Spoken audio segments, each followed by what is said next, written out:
is Tracy Clint, and today I'm here to inform you about domestic violence. October is Domestic Violence Awareness Month. Most people wear purple ribbons to show their support for the survivors. I am a 10-year survivor myself. So let's get started. We're going to go over the statistics of abuse, the different forms of abuse, and the cycles of abuse. What is domestic violence? Domestic violence is any behavior that's sole purpose is to let someone have control and power over anything that you do. Next. Statistics. According to the hotline, domestic violence hotline, 20,000 phone calls come in per day. And according to the National Coalitions of Domestic Violence, against domestic violence, 1 in 4 women are physically assaulted by an intimate partner, and 45.4% are raped.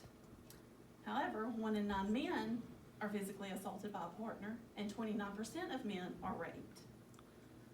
1 in 15 children are exposed to domestic violence, and 90% are eyewitnesses to domestic violence. Now that we've talked about statistics, we're going to move forward to the forms of abuse.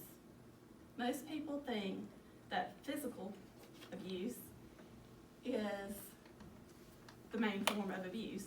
However, there are many different forms of abuse. The first one is control. How can someone control you?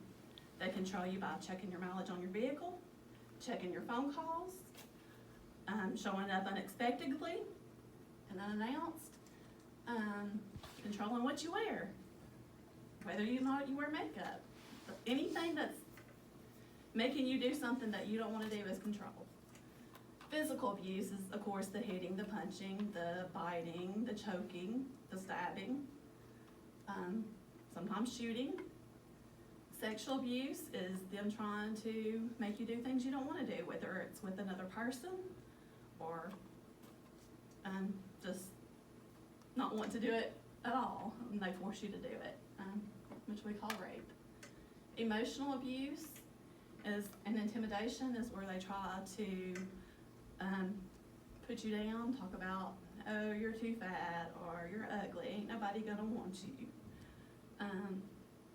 To bring you down, to break you down, so that they can move to the next level of abuse. Isolation is when they keep you away from your friends, away from your family.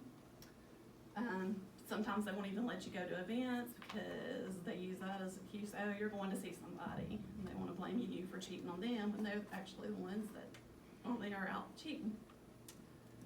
Verbal abuse, coercions, threats, and blames.